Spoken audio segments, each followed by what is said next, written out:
आओ जिन्ना को समा प्रबंधक बीरा ने निर्धारित किया है,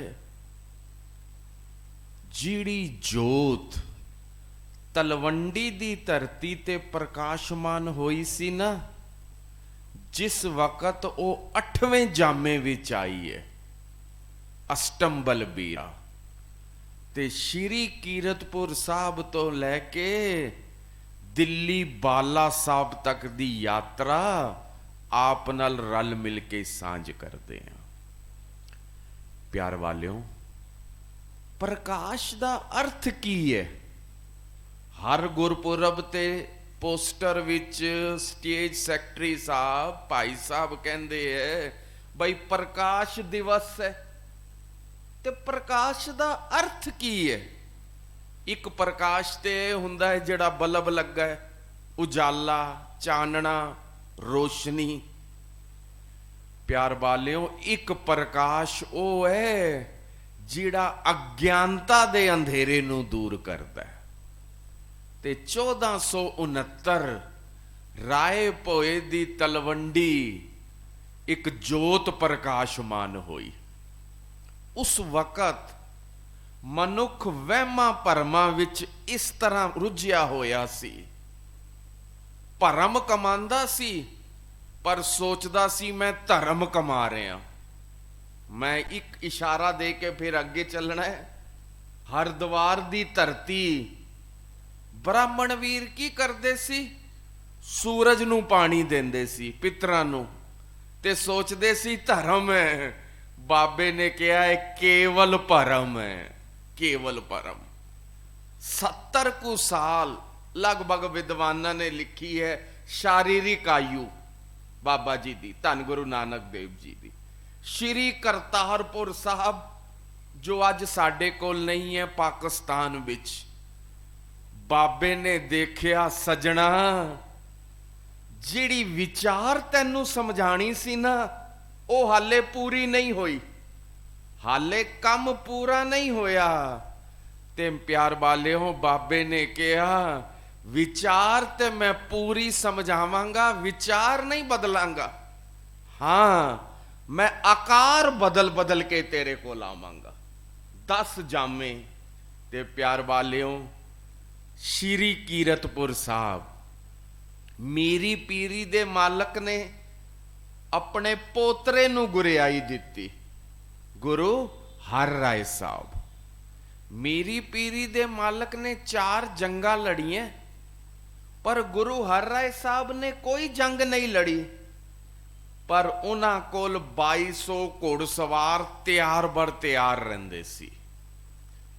बाकी धर्म देखो, हिंदुस्तान विच कल्ला सिख धर्म नहीं है, इत्थे बहु गिणती है सनातन वीरां दी, हिंदू वीर। उन्हां दा धर्म कहंदा है कुदरत दी पूजा करो। अज भी वो पेड़ां दी पूजा करदे, पर गुरमत कहंदी है सजना कुदरत दी पूजा ना कर, कुदरत दी संभाल कर।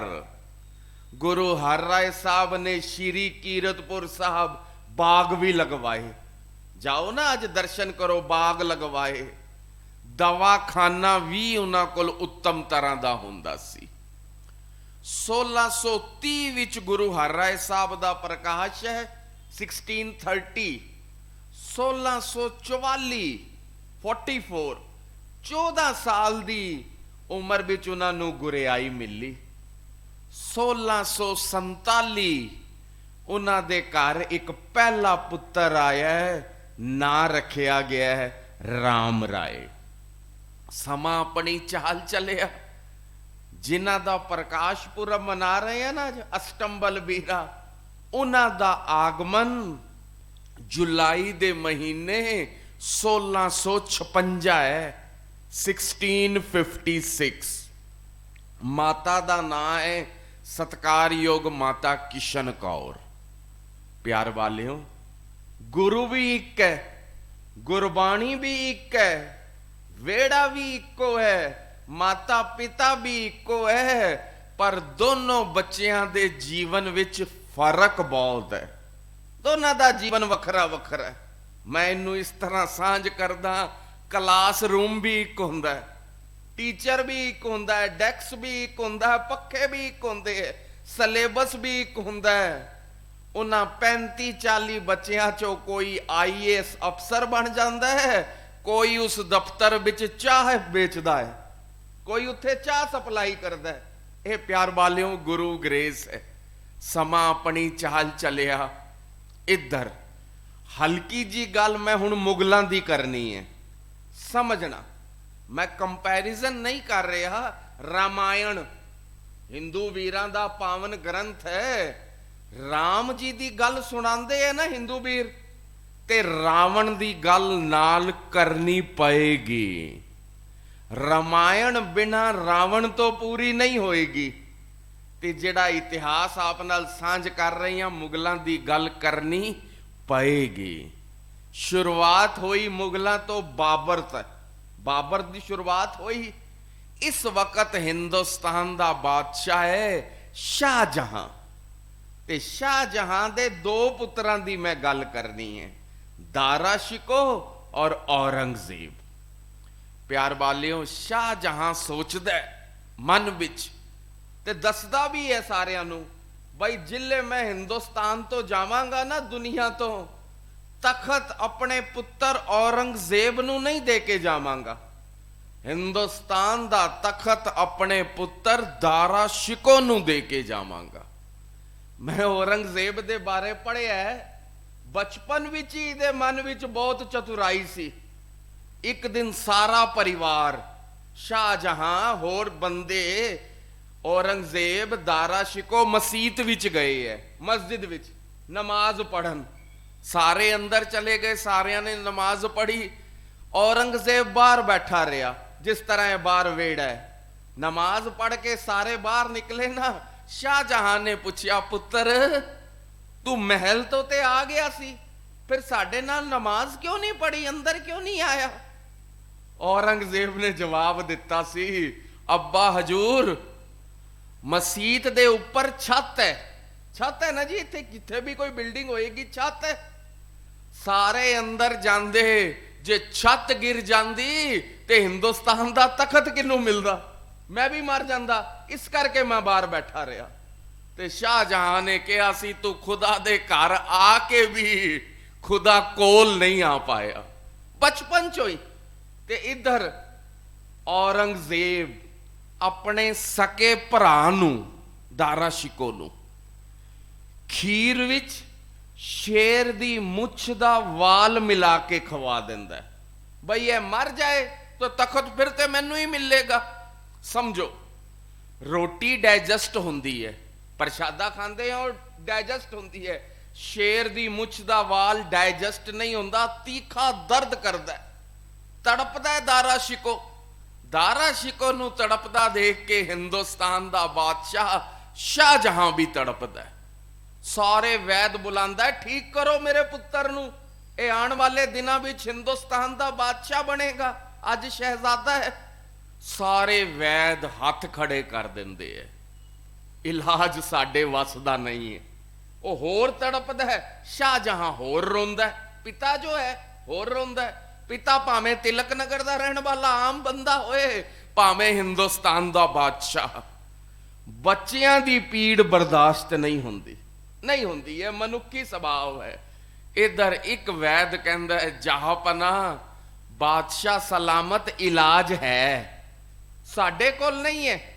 ਇਸ ਦੁਨੀਆ ਵਿੱਚ ਇਲਾਜ ਹੈ, ਇੱਕ ਘਰ ਐਸਾ ਹੈ ਜਿੱਥੋਂ ਦਵਾਈ ਆਏਗੀ, ਸ਼ਹਿਜ਼ਾਦਾ ਠੀਕ ਹੋਏਗਾ, ਪਰ ਤੂੰ ਦਵਾਈ ਮੰਗਾਏਂਗਾ ਨਹੀਂ।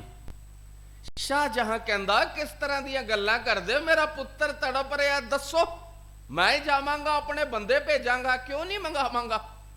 ਕਿਹਾ, ਤੂੰ ਨਹੀਂ ਮੰਗਾਏਂਗਾ, ਦਵਾਈ ਉਸ ਘਰ ਵਿੱਚ ਹੈ ਜਿਨ੍ਹਾਂ ਦੇ ਵੱਡੇ ਵਡੇਰਿਆਂ ਨੂੰ, ਤੇਰੇ ਵੱਡੇ ਵਡੇਰਿਆਂ ਨੇ ਤਤੀਆਂ ਤਵੀਆਂ ਤੇ ਬਿਠਾਇਆ, ਜਿਨ੍ਹਾਂ ਦੇ ਖਿਲਾਫ ਤੂੰ ਲੜਾਈ ਲੜਦਾ ਰਿਹਾ, ਉਹ ਘਰ ਹੈ ਬਾਬਾ ਗੁਰੂ ਨਾਨਕ ਸਾਹਿਬ ਦਾ। ਤੇ ਉਸ ਘਰ ਵਿੱਚ ਦਵਾਈ ਹੈ। ਜਿੰਨਾ ਉਹ ਵੈਦਾਂ ਨੇ ਕਿਹਾ, ਜਿਤਨਾ ਅਸੀਂ ਗੁਰੂ ਨਾਨਕ ਨੂੰ ਸਮਝਿਆ ਨਾ, ਉਹ ਘਰ ਨਿਰਵੈਰ ਹੈ। ਫਰੀਦਾ ਬੁਰੇ ਦਾ ਭਲਾ ਕਰ। ਮੰਗਣ ਨੂੰ ਨਹੀਂ ਕਿਹਾ ਬਾਬਾ ਫਰੀਦ ਨੇ, ਕਰਨ ਨੂੰ ਕਿਹਾ। ਚੰਗੇ ਦਾ ਭਲਾ ਤੇ ਸਾਰੇ ਮੰਗਦੇ ਹੈ, ਕਰਦੇ ਵੀ ਹੈ, ਪਰ ਬਾਬਾ ਫਰੀਦ ਜੀ ਕਹਿੰਦੇ ਆ ਬੁਰੇ ਦਾ ਭਲਾ ਕਰ। ਸ਼ਾਹਜਹਾਂ ਆਪਣੇ ਬੰਦੇ ਭੇਜਦਾ ਹੈ ਗੁਰੂ ਹਰਿਰਾਏ ਸਾਹਿਬ ਦੇ ਦਵਾਖਾਨੇ ਤੋਂ। ਮਾਣ ਕਰਨ ਵਾਲੀ ਗੱਲ ਹੈ ਸਿੱਖਾ, ਜਿਹੜੀ ਦਵਾਈ ਲਾਲ ਕਿਲਾ ਬਣਾਉਣ ਵਾਲੇ ਕੋਲ ਨਹੀਂ ਹੈ, ਜਿਹੜੀ ਦਵਾਈ ਤਾਜ ਮਹਿਲ ਬਣਾਉਣ ਵਾਲੇ ਦੇ ਘਰ ਵਿੱਚ ਨਹੀਂ ਹੈ, ਉਹ ਦਵਾਈ ਗੁਰੂ ਨਾਨਕ ਦੇ ਘਰੋਂ ਆਈ ਹੈ। ਦਾਰਾ ਸ਼ਿਕੋ ਤੰਦਰੁਸਤ ਹੋਇਆ, ਠੀਕ ਹੋਇਆ, ਫਿਰ ਗੁਰੂ ਦਰਬਾਰ ਵਿੱਚ ਮੱਥਾ ਟੇਕਣ ਆਇਆ। ਅਸੀਂ ਵੀ ਆਂਦੇ ਨਾ, ਕੋਈ ਪ੍ਰੋਬਲਮ ਹੋ ਜਾਏ ਫਿਰ ਠੀਕ ਹੋਏ ਆਂਦੇ। ਸਿੱਖਾਂ ਦੀ ਰਹਿਣੀ ਬਹਿਣੀ ਦੇਖ ਕੇ ਬਹੁਤ ਪ੍ਰਸੰਨ ਹੋਇਆ। ਸਮਾਂ 1658 ਦਾ ਆ ਗਿਆ, 58। ਸ਼ਾਹਜਹਾਂ ਨੂੰ ਔਰੰਗਜ਼ੇਬ ਨੇ ਲਾਲ ਕਿਲੇ ਵਿੱਚ ਕੈਦ ਕਰ ਲਿਆ। ਦਿੱਲੀ ਦਾ ਲਾਲ ਕਿਲਾ ਨਹੀਂ, ਆਗਰੇ ਦਾ ਲਾਲ ਕਿਲਾ। ਪਾਣੀ ਤੋਂ ਤਰਸਾ ਕੇ ਮਾਰਿਆ ਸੀ ਆਪਣੇ ਪਿਤਾ ਨੂੰ, ਪਾਣੀ ਤੋਂ ਤਰਸਾ ਕੇ। ਇੱਧਰ ਆਪ ਹੀ ਹਿੰਦੁਸਤਾਨ ਦੇ ਤਖਤ ਤੇ ਬੈਠ ਗਿਆ। ਹਾਲੇ ਸ਼ਾਹਜਹਾਂ ਜਿੰਦਾ ਹੈ। ਦਾਰਾ ਸ਼ਿਕੋ ਨੇ ਬਗਾਵਤ ਕਰ ਦਿੱਤੀ। ਸਮਝਣਾ, ਤਿਲਕ ਨਗਰ ਵਿੱਚ ਇੱਕ ਬਜ਼ੁਰਗ ਰਹਿੰਦਾ ਹੋਏ, ਉਹਦੇ 2 ਮਕਾਨ ਹੋਣ, ਉਹ 2 ਪੁੱਤਰ ਹੋਣ, ਉਹ ਕਹੇ ਮੈਂ ਇੱਕ ਪੁੱਤਰ ਨੂੰ ਦੇ ਕੇ ਜਾਣਾ ਹੈ, ਦੂਜਾ ਪੁੱਤਰ ਕਬਜ਼ਾ ਕਰ ਲੇਗਾ ਤੇ ਅੱਜ ਦੀ ਪਰਿਪੇਕਸ਼ ਵਿੱਚ ਪਹਿਲਾ ਪੁੱਤਰ ਕੋਰਟ ਚਲਾ ਜਾਏਗਾ। ਅੱਜ ਜੋ ਤਲਵਾਰ ਨਹੀਂ ਚੁੱਕੇਗਾ, ਅੱਜ ਡੈਮੋਕ੍ਰੇਸੀ ਹੈ, ਕੋਰਟ ਵਿੱਚ ਜਾਏਗਾ। ਬਈ ਬਾਪੂ ਕਹਿੰਦਾ ਸੀ ਦੋਨੋਂ ਮਕਾਨ ਮੈਨੂੰ ਦੇਣੇ ਆ, ਇਹਨੇ ਕਬਜ਼ਾ ਕਰ ਲਿਆ। ਦਾਰਾ ਸ਼ਿਕੋ ਨੇ ਤਲਵਾਰ ਚੁੱਕੀ। ਉਸ ਵਕਤ ਦੋਨੋਂ ਭਰਾਵਾਂ ਦੀ ਜੰਗ ਹੋਈ। ਹਿੰਦੁਸਤਾਨ ਵਿੱਚ ਇੱਕ ਜਗ੍ਹਾ ਹੈ ਸੂਮਗੜ। ਸ਼ਾਮ ਤੱਕ ਦਾਰਾ ਸ਼ਿਕੋ ਇੰਜ ਲੱਗਿਆ ਬਈ ਹਾਰ ਜਾਏਗਾ, ਹਾਰੇਗਾ ਤੇ ਮਰ ਜਾਏਗਾ। ਦਾਰਾ ਸ਼ਿਕੋ ਨਸਿਆ ਮੈਦਾਨੇ ਜੰਗ ਚੋਂ, ਫਿਰ ਸ਼੍ਰੀ ਕੀਰਤਪੁਰ ਸਾਹਿਬ ਆਇਆ ਤੇ ਆ ਕੇ ਕਿਹਾ ਗੁਰੂ ਹਰਿਰਾਏ ਸਾਹਿਬ, ਇੱਕ ਵਾਰ ਤੁਸੀਂ ਮੇਰੀ ਜਾਨ ਬਚਾਈ ਸੀ, ਤਾਂ ਵੀ ਕਾਰਨ ਮੇਰਾ ਸਕਾ ਭਰਾ ਸੀ, ਅੱਜ ਵੀ ਕਾਰਨ ਮੇਰਾ ਸਕਾ ਭਰਾ ਹੈ, ਉਹ ਤੇ ਫੌਜ ਲੈ ਕੇ ਮੇਰੇ ਪਿੱਛੇ ਹੈ। ਗੁਰੂ ਹਰਿਰਾਏ ਸਾਹਿਬ ਨੇ ਕਿਹਾ ਕੋਈ ਘਬਰਾ ਨਹੀਂ। ਉਹਨੂੰ ਦਰਿਆ ਪਾਰ ਕਰਾ ਦਿੱਤਾ। 2200 ਘੋੜ ਸਵਾਰਾਂ ਨੇ ਔਰੰਗਜ਼ੇਬ ਦੀ ਫੌਜ ਨੂੰ ਰੋਕਿਆ। ਦਾਰਾ ਸ਼ਿਕੋ ਦਰਿਆ ਪਾਰ ਕਰ ਗਿਆ। ਬਾਅਦ ਚੋਂ ਦਾਰਾ ਸ਼ਿਕੋ ਪਕੜ ਕੇ ਔਰੰਗਜ਼ੇਬ ਨੇ ਮਾਰ ਦਿੱਤਾ। ਉਹ ਵੱਖਰਾ ਇਤਿਹਾਸ ਹੈ, ਉਹ ਮੁਗਲਾਂ ਦਾ ਇਤਿਹਾਸ ਹੈ, ਸਾਨੂੰ ਉਸ ਤੋਂ ਕੁਝ ਲੈਣਾ ਨਹੀਂ।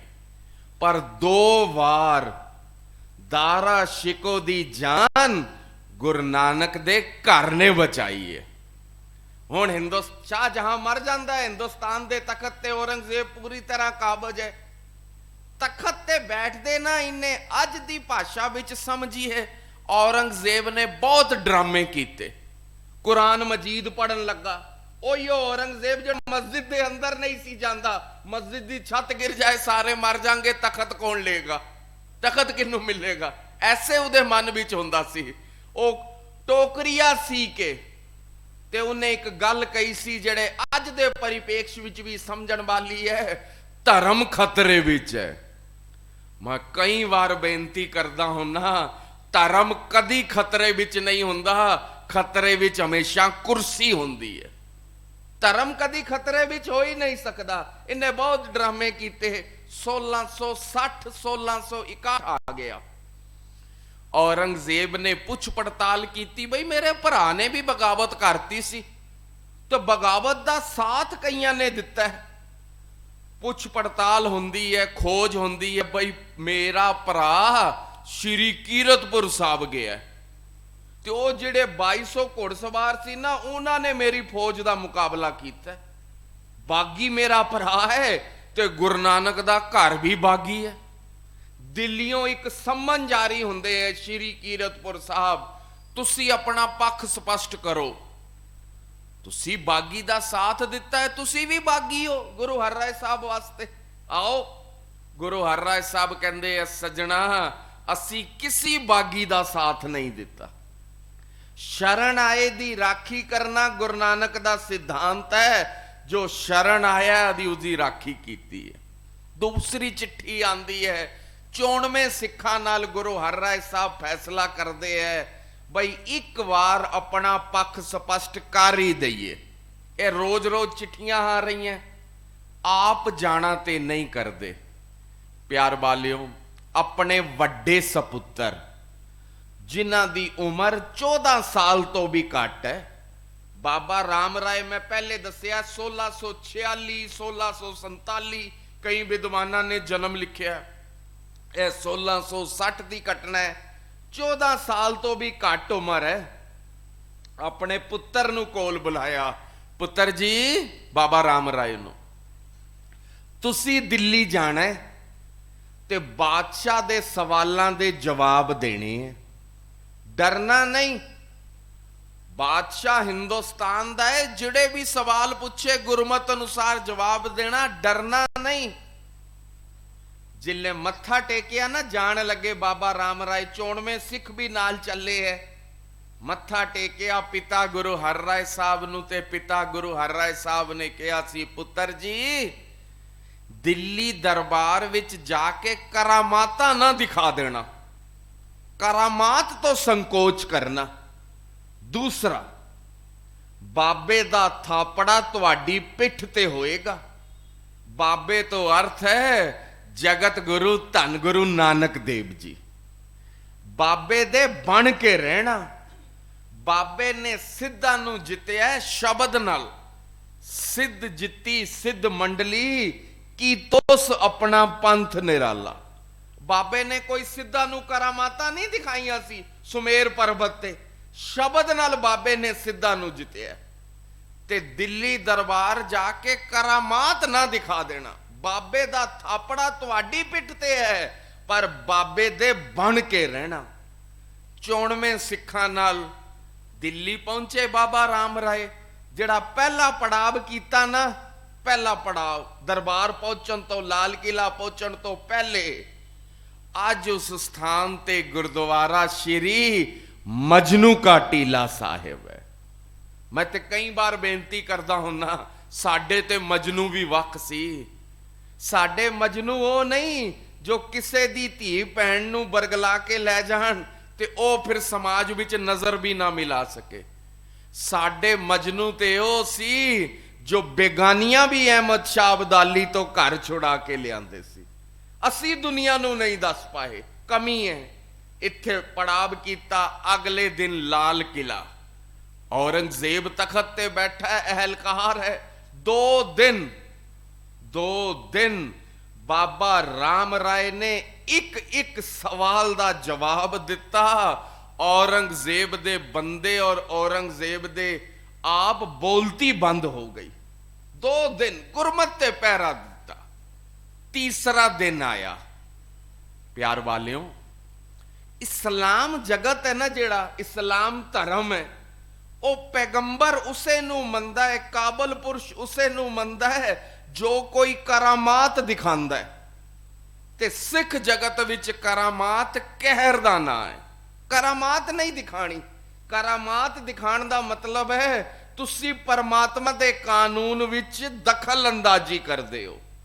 ਮੈਂ ਹਲਕਾ ਜਿਹਾ ਜ਼ਿਕਰ ਕਰਦਾ, ਹਲਕਾ ਜਿਹਾ। 10ਮ ਪਾਤਸ਼ਾਹ ਨੇ 4 ਸਾਹਿਬਜ਼ਾਦੇ ਪੰਥ ਤੇ ਵਾਰੇ ਹੈ।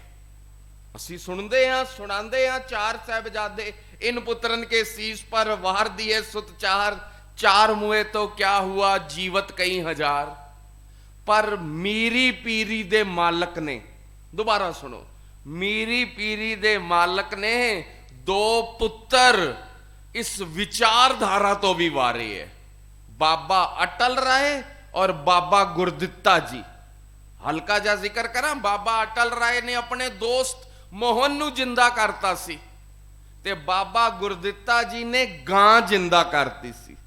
ਸੋਚਿਆ ਸੀ ਪਿਤਾ ਮੀਰੀ ਪੀਰੀ ਦੇ ਮਾਲਕ ਖੁਸ਼ ਹੋਣਗੇ ਦੋਨੋਂ ਨੇ। ਤੇ ਜਦ ਮੀਰੀ ਪੀਰੀ ਦੇ ਮਾਲਕ ਕੋਲ ਵਿਚਾਰ ਗਈ ਤੇ ਉਹਨਾਂ ਨੇ ਕਿਹਾ, ਪੁੱਤਰ ਜੀ ਤੁਸੀਂ ਰੱਬ ਕਦ ਤੋਂ ਬਣ ਗਏ। ਕਿਸੇ ਜੀਵ ਵਿੱਚ, ਕੇਵਲ ਇਨਸਾਨ ਨਹੀਂ, ਕਿਸੇ ਵੀ ਪਸ਼ੂ ਪਕਸ਼ੀ ਜੀਵ, ਕਿਸੇ ਵੀ ਜੀਵ ਵਿੱਚ ਕਿਤਨੇ ਸਵਾਸ ਦੇਣੇ ਹੈ ਨਾ, ਇਹ ਪਰਮਾਤਮਾ ਤੇ ਛੱਡ ਦੋ। ਪਰਮਾਤਮਾ ਦੇ ਸ਼ਰੀਕੀ ਨਹੀਂ, ਦੋਨਾਂ ਨੇ ਸ਼ਰੀਰ ਛੱਡਿਆ ਸੀ, ਬਾਬਾ ਅਟਲ ਰਾਏ ਨੇ ਵੀ ਔਰ ਬਾਬਾ ਗੁਰਦਿੱਤਾ ਨੇ ਵੀ। ਇੱਧਰ ਇਸਲਾਮ ਔਰੰਗਜ਼ੇਬ ਦੇ ਬੰਦਿਆਂ ਨੇ ਕਿਹਾ, ਬਈ ਤੁਹਾਡੇ ਵੱਡੇ ਵਡੇਰਿਆਂ ਨੇ ਕਾਬਾ ਘੁਮਾਇਆ, ਗੁਰੂ ਨਾਨਕ ਸਾਹਿਬ ਨੇ ਮੱਕਾ ਘੁਮਾਇਆ। ਜੇ ਤੁਸੀਂ ਉਹਨਾਂ ਦੀ ਅੰਸ਼ ਵਿੱਚੋਂ, ਜੇ ਤੁਹਾਡੇ ਪਿਤਾ ਜੀ ਉਸੇ ਜੋਤ ਦੇ ਮਾਲਕ ਹੈ, ਜੇ ਤੁਸੀਂ ਆਪਣੇ ਆਪ ਨੂੰ ਗੁਰੂ ਨਾਨਕ ਦੇ ਜੋਤ ਦੇ ਮਾਲਕ ਕਹਿੰਦੇ ਹੋ, ਤੇ ਸਾਨੂੰ ਦਿੱਲੀ ਦਰਬਾਰ ਵਿੱਚ ਆਗਰੇ ਦੀ ਮੋਤੀ ਮਸਜਿਦ ਘੁੰਮਦੀ ਦਿਖਾ ਦਿਓ, ਅਸੀਂ ਮੰਨ ਲਾਂਗੇ ਤੁਸੀਂ ਵੀ ਉਸੇ ਜੋਤ ਦੇ ਮਾਲਕ ਹੋ। ਪਿਤਾ ਜੀ ਨੇ ਮਨਾ ਕੀਤਾ, ਪਰ 1 2 4 ਨਹੀਂ, ਬਾਬਾ ਰਾਮ ਰਾਏ ਨੇ ਦਿੱਲੀ ਦੇ ਲਾਲ ਕਿਲੇ ਵਿੱਚ ਔਰੰਗਜ਼ੇਬ ਨੂੰ ਖੁਸ਼ ਕਰਨ ਵਾਸਤੇ 72 ਕਰਾਮਾਤਾਂ ਦਿਖਾਈਆਂ। 72 ਆਗਰੇ ਦੀ ਮੋਤੀ ਮਸਜਿਦ ਦਿਖਾਤੀ, ਜ਼ਹਿਰੀਲੀ ਪੋਸ਼ਾਕ ਬਾਬਾ ਰਾਮ ਰਾਏ ਨੂੰ ਪਵਾਈ, ਕੋਈ ਅਸਰ ਨਹੀਂ। ਪਾਲਕੀ ਵਿੱਚ ਬਾਬਾ ਰਾਮ ਰਾਏ ਬੈਠੇ, ਪਾਲਕੀ ਹਵਾ ਵਿੱਚ ਘੁੰਮ ਰਹੀ ਹੈ। ਇਸ ਤਰ੍ਹਾਂ ਕਰਕੇ 72 ਕਰਾਮਾਤਾਂ ਦਿਖਾਈਆਂ। ਪਿਆਰ ਵਾਲਿਓ, ਜਦ ਕਿ ਪਿਤਾ ਗੁਰੂ ਹਰ ਰਾਏ ਸਾਹਿਬ ਨੇ ਮਨਾ ਕੀਤਾ ਸੀ।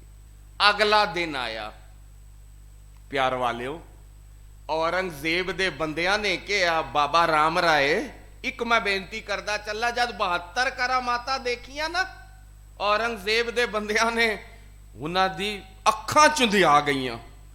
ਕਿਸੇ ਦੀ ਹਿੰਮਤ ਨਾ ਹੋਈ ਹੁਣ ਬਾਬਾ ਰਾਮ ਰਾਏ ਤੋਂ ਕੋਈ ਸਵਾਲ ਕਰ ਸਕੇ। 1 2 ਕਰਾਮਾਤਾਂ ਹੀ ਬਹੁਤ ਹੈ, 72 72 ਕਰਾਮਾਤਾਂ। ਜਿਤਨਾ ਉੱਚਾ ਆਸਨ ਔਰੰਗਜ਼ੇਬ ਦਾ ਸੀ ਨਾ, ਕੁਰਸੀ ਅੱਜ ਦੀ ਭਾਸ਼ਾ ਵਿੱਚ, ਠੀਕ ਬਾਬਾ ਰਾਮ ਰਾਏ ਦਾ ਆਸਨ ਵੀ ਬਿਲਕੁਲ ਸਾਹਮਣੇ ਉਤਨਾ ਉੱਚਾ ਲਗਾਇਆ ਗਿਆ। ਬਾਬਾ ਰਾਮ ਰਾਏ ਦੀ ਉਮਰ 14 ਸਾਲ ਤੋਂ ਵੀ ਥੋੜੀ ਹੈ। ਉਹਨਾਂ ਨੂੰ ਸਨਮਾਨ ਹਿੰਦੁਸਤਾਨ ਦੇ ਬਾਦਸ਼ਾਹ ਦੇ ਮੁਕਾਬਲੇ ਮਿਲ ਰਿਹਾ, ਕਿਉਂਕਿ ਔਰੰਗਜ਼ੇਬ ਨੂੰ ਖੁਸ਼ ਕਰ ਦਿੱਤਾ। ਅਗਲਾ ਦਿਨ ਆਇਆ, ਔਰੰਗਜ਼ੇਬ ਦੇ ਬੰਦਿਆਂ ਨੇ ਕਿਹਾ, ਬਾਬਾ ਜੀ ਤੁਸੀਂ ਇੱਕ ਗ੍ਰੰਥ ਵਿੱਚੋਂ ਕਲਾਮ ਪੜ੍ਹਦੇ ਹੋ, ਠੀਕ ਹੈ, ਹਾਲੇ ਗੁਰਤਾ ਗੱਦੀ ਨਹੀਂ ਮਿਲੀ, ਉਹ ਤੇ ਗੁਰੂ ਗੋਬਿੰਦ ਸਿੰਘ ਸਾਹਿਬ ਨੇ ਦੇਣੀ ਹੈ, ਪਰ ਤੁਸੀਂ ਕਲਾਮ ਪੜ੍ਹਦੇ ਹੋ ਤੇ ਅਸੀਂ ਸੁਣਿਆ ਤੁਹਾਡੇ ਗ੍ਰੰਥ ਵਿੱਚ ਇਸਲਾਮ ਦੀ ਤੋਹੀਨ ਹੈ। ਉਹਨਾਂ ਨੇ ਇੱਕ ਪੰਕਤੀ ਸੁਣਾਈ ਜੀ। ਜਦ ਵੀ ਇਹ ਇਤਿਹਾਸ ਮੈਂ ਸੁਣਾਨਾ ਨਾ, ਪਿਆਰ ਵਾਲਿਓ, ਇਹ 1660 ਦੀ ਘਟਨਾ ਹੈ, ਅੱਜ 2022 ਹੈ। ਇਹ ਪੰਕਤੀ ਰੋਜ਼ ਗਾਣ ਵਾਲੀ ਬਾਣੀ ਵਿੱਚੋਂ ਹੈ, ਆਸਾ ਕੀ ਵਾਰ। ਤੇ ਔਰੰਗਜ਼ੇਬ ਦੇ ਦਰਬਾਰ ਵਿੱਚ ਤੇ ਆਸਾ ਕੀ ਵਾਰ ਦਾ ਕੀਰਤਨ ਨਹੀਂ ਹੁੰਦਾ ਹੋਏਗਾ। ਮੇਰਾ ਖਿਆਲ ਹੈ ਔਰੰਗਜ਼ੇਬ ਤੇ ਆਸਾ ਕੀ ਵਾਰ ਨਹੀਂ ਸੁਣਦਾ ਹੋਏਗਾ। ਉਹਦਾ ਕੀ ਮਤਲਬ? ਪਰ ਉਹਨੂੰ ਪਤਾ ਹੈ ਸਾਡੇ ਗ੍ਰੰਥ ਵਿੱਚ ਆਸਾ ਕੀ ਵਾਰ ਵਿੱਚ ਇਹ ਪੰਕਤੀ ਕਿੱਥੇ ਹੈ। ਮਾਫ ਕਰਨਾ, ਅੱਜ ਕਈ ਸਿੱਖ ਘਰਾਣੇ ਦੇ ਬੱਚਿਆਂ ਨੂੰ ਤੇ ਕੀ ਵੱਡਿਆਂ ਨੂੰ ਵੀ ਨਹੀਂ ਪਤਾ ਕਿ ਭਈ ਇਹ ਪੰਕਤੀ ਕਿੱਥੇ ਹੈ। ਕਿਉਂਕਿ ਜਿਸ ਵੇਲੇ ਆਸਾ ਕੀ ਵਾਰ ਦਾ ਕੀਰਤਨ ਹੋ ਰਿਹਾ ਹੁੰਦਾ ਹੈ ਨਾ, ਗੁੱਸਾ ਨਹੀਂ ਕਰਨਾ, ਲਾਟੂ ਜ਼ਿਆਦਾ ਜਲ ਰਹੇ ਹੁੰਦੇ ਹੈ, ਸੰਗਤ ਥੋੜੀ ਬੈਠੀ ਹੁੰਦੀ ਹੈ। ਮੇਰੀ ਬੇਨਤੀ ਹੈ, ਆਸਾ ਕੀ ਵਾਰ ਬਹੁਤ ਭਰਮਾਂ ਨੂੰ ਦੂਰ ਕਰਦੀ ਹੈ। ਮਨ ਵਿੱਚ ਬਹੁਤ ਜ਼ਿਆਦਾ ਡਿਪਰੈਸ਼ਨ, ਅੱਜ ਦੀ ਭਾਸ਼ਾ ਵਿੱਚ ਕਹਿੰਦੇ ਨਾ ਡਿਪਰੈਸ਼ਨ ਆ ਗਿਆ, ਆਸਾ ਕੀ ਵਾਰ ਪੜੋ। ਆਸਾ ਕੀ ਵਾਰ ਪੜਨ ਵਾਲਾ ਕਦੀ ਡਿਪਰੈਸ਼ਨ ਵਿੱਚ ਨਹੀਂ ਆਏਗਾ, ਕਦੀ ਉਹ ਡਾਕਟਰ ਦੇ ਬੈਂਚ ਤੇ ਨਹੀਂ ਬੈਠੇਗਾ। ਉਹਨਾਂ ਨੇ ਇੱਕ ਪੰਕਤੀ ਗਾਈ, ਮਿੱਟੀ ਮੁਸਲਮਾਨ ਕੀ ਭੇੜੇ ਪਈ ਕੁਮਿਆਰ। ਬਾਬਾ ਜੀ, ਬਾਬਾ ਰਾਮ ਰਾਏ ਨੂੰ ਸਾਨੂੰ ਇਹਦੇ ਅਰਥ ਦੱਸੋ। ਬਾਬਾ ਰਾਮ ਰਾਏ ਠਿਠੰਬਰ ਗਏ। ਜੇ ਮੈਂ ਇਹਦੇ ਅਰਥ ਗੁਰਮਤ ਅਨੁਸਾਰ ਕਰ ਦਿੱਤੇ, ਔਰੰਗਜ਼ੇਬ ਤੇ ਇਤਨਾ ਡਾਢਾ ਹੈ, ਆਪਣੇ ਪਿਤਾ ਦਾ ਕਤਲ ਕੀਤਾ, ਮੇਰੀ ਕੁਰਸੀ ਫੌਰਨ ਖੋਲੇਗਾ। ਜੇ ਮੈਂ ਇਹਦੇ ਅਰਥ ਗੁਰਮਤ ਅਨੁਸਾਰ ਕਰ ਦਿੱਤੇ, ਹੁਣੇ ਔਰੰਗਜ਼ੇਬ ਨੇ ਮੇਰੀ ਗਰਦਨ ਵੀ ਲਾ ਦੇਣੀ ਹੈ, ਹੋ ਸਕਦਾ ਹੈ ਕੁਰਸੀ ਤੇ ਪਹਿਲੇ ਹੀ ਖੋਲੇ। ਮੈਂ ਗੁਰੂ ਪੁੱਤਰ ਹਾਂ, ਬਾਬਾ ਰਾਮ ਰਾਏ। ਇੱਕ ਪੰਕਤੀ ਦੇ ਅਰਥ ਆਪਣੇ ਅਨੁਸਾਰ ਬਦਲ ਦਿੱਤੇ ਤਾਂ ਕੀ ਹੋਇਆ। ਮੇਰੇ ਕੋਲ ਸਮਾਂ ਹੈ, ਮੈਂ 2-3 ਮਿੰਟ ਗੁਰੂ ਨਾਨਕ ਸਾਹਿਬ ਦੀ ਉਚਾਰਨ ਕੀਤੀ ਹੈ ਪੰਕਤੀ ਹੈ, 2-3 ਮਿੰਟ ਮੈਂ ਇਸ ਪੰਕਤੀ ਵਿੱਚ ਗੁਰੂ ਨਾਨਕ ਸਾਹਿਬ ਕਹਿਣਾ ਕੀ ਚਾਹੁੰਦੇ ਹੈ, 2-3 ਮਿੰਟ ਮੈਂ ਇਸ ਤੇ ਲਗਾਉਂਦਾ। ਮਿੱਟੀ ਮੁਸਲਮਾਨ ਕੀ ਭੇੜੇ ਪਈ ਕੁਮਿਆਰ। ਸਮਝਣਾ, ਸਨਾਤਨ ਵੀਰ ਹੈ ਨਾ, ਜੋ ਹਿੰਦੂ ਵੀਰ, ਉਹ ਅਖੀਰ ਵੇਲੇ ਬੋਡੀ ਨੂੰ ਜਲਾਂਦਾ ਹੈ ਨਾ, ਦੇਹੀ ਨੂੰ ਸ਼ਮਸ਼ਾਨ ਘਾਟ ਵਿੱਚ ਜਲਾਂਦਾ ਹੈ। ਅਸੀਂ ਸਿੱਖ ਅਸੀਂ ਵੀ ਜਲਾਉਂਦੇ ਆ। ਇਸਲਾਮ ਜਗਤ ਬੋਡੀ ਨੂੰ ਜਲਾਉਂਦਾ ਨਹੀਂ ਹੈ, ਉਹ ਦਬਾਉਂਦਾ ਹੈ। ਗੁਰੂ ਨਾਨਕ ਸਾਹਿਬ ਨੇ ਇਸ ਸ਼ਬਦ ਵਿੱਚ ਇਸਲਾਮ ਜਗਤ ਨੂੰ ਸਮਝਾਇਆ, ਬਈ ਤੂੰ ਜਲਣ ਨੂੰ ਮਨਾ ਕਰਦਾ ਹੈ, ਕਿਉਂਕਿ ਸਮਝਣਾ ਇਸਲਾਮ ਜਗਤ ਵਿੱਚ ਕੋਈ ਸੁਸਾਈਡ ਕਰ ਲੈ ਨਾ, ਆਤਮ ਹੱਤਿਆ, ਗੁਰਦੁਆਰੇ ਵਿੱਚ ਤੇ ਭੋਗ ਪੈਂਦਾ ਹੈ, ਮਸਜਿਦ ਵਿੱਚ ਭੋਗ ਸ਼ਬਦ ਨਹੀਂ ਹੈ, ਪਰ ਜੋ ਵੀ ਸਮਝੋ ਜਿਹੜਾ ਇਸਲਾਮ ਜਗਤ ਦਾ ਬੰਦਾ ਅੱਗ ਨਾਲ ਜਲ ਕੇ ਮਰਦਾ ਹੈ ਨਾ, ਉਹਨੂੰ ਨਾਪਾਕ ਕਿਹਾ ਜਾਂਦਾ ਹੈ। ਮਸਜਿਦ ਵਿੱਚ ਉਹਦਾ ਭੋਗ ਵੀ ਨਹੀਂ ਪੈਂਦਾ। ਉਹ ਇਤਨਾ ਮਾੜਾ ਸਮਝਦੇ ਹੈ। ਉਹ ਕਹਿੰਦੇ ਬਈ ਦਬਾਣਾ ਹੈ, ਤੇ ਗੁਰੂ ਨਾਨਕ ਸਾਹਿਬ ਨੇ ਕਿਹਾ ਕੋਈ ਗੱਲ ਨਹੀਂ ਸੱਜਣਾ। ਉਹਨਾਂ ਦੀ ਵਿਚਾਰਧਾਰਾ ਗੁਰੂ ਨਾਨਕ ਸਾਹਿਬ ਨੇ ਸ਼ਬਦ ਵਿੱਚ ਬਿਆਨ ਕੀਤੀ ਹੈ, ਕੋਈ ਗੱਲ ਨਹੀਂ ਤੈਨੂੰ ਦਬਾ ਦਿੰਨੇ ਆ। ਮਿੱਟੀ ਮਿੱਟੀ ਵਿੱਚ ਮਿਲ ਗਈ। ਫਿਰ ਕੀ ਹੋਇਆ? ਘੁਮਿਆਰ ਆਇਆ। ਘੁਮਿਆਰ ਅੱਜ ਦੇ ਬੱਚਿਆਂ ਨੂੰ ਸਮਝ ਨਹੀਂ ਆਏਗਾ।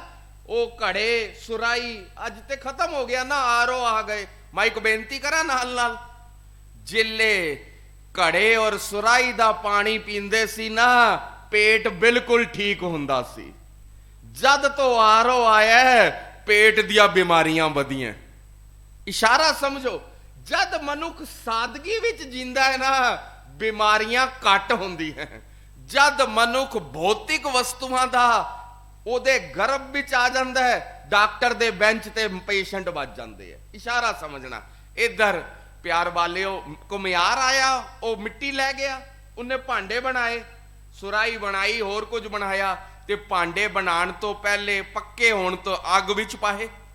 ਗੁਰੂ ਨਾਨਕ ਸਾਹਿਬ ਕਹਿੰਦੇ ਸੱਜਣਾ ਤੂੰ ਜਲਣ ਨੂੰ ਮਨਾ ਕਰਦਾ, ਮਿੱਟੀ ਮਿੱਟੀ ਵਿੱਚ ਮਿਲ ਗਈ, ਇੱਕ ਦਿਨ ਤੇ ਤੈਨੂੰ ਜਲਣਾ ਹੀ ਪਏਗਾ। ਉਹਨਾਂ ਦੀ ਵਿਚਾਰਧਾਰਾ ਕਹਿੰਦੀ ਹੈ ਦਬਾਓ, ਦਬਾਵਾਂਗੇ ਕਯਾਮਤ ਦੀ ਰਾਤ ਆਏਗੀ। ਕਿਸੇ ਰਾਤ, ਕਯਾਮਤ ਦੀ ਰਾਤ, ਹਜ਼ਰਤ ਸਾਹਿਬ ਥੱਲੇ ਆਣਗੇ, ਕਬਰਾਂ ਪੁੱਟੀਆਂ ਜਾਣਗੀਆਂ। ਇਹ ਉਹ ਸ਼ਬਦ ਵਿੱਚ ਉਹਨਾਂ ਦੀ ਵਿਚਾਰ ਹੈ। ਤੇ ਹਜ਼ਰਤ ਸਾਹਿਬ ਜਲ ਛਿੜਕਣਗੇ, ਕਿਸੇ ਨੂੰ ਜੰਨਤ ਮਿਲੇਗੀ, ਕਿਸੇ ਨੂੰ ਦੋਜ਼ਖ ਮਿਲੇਗੀ।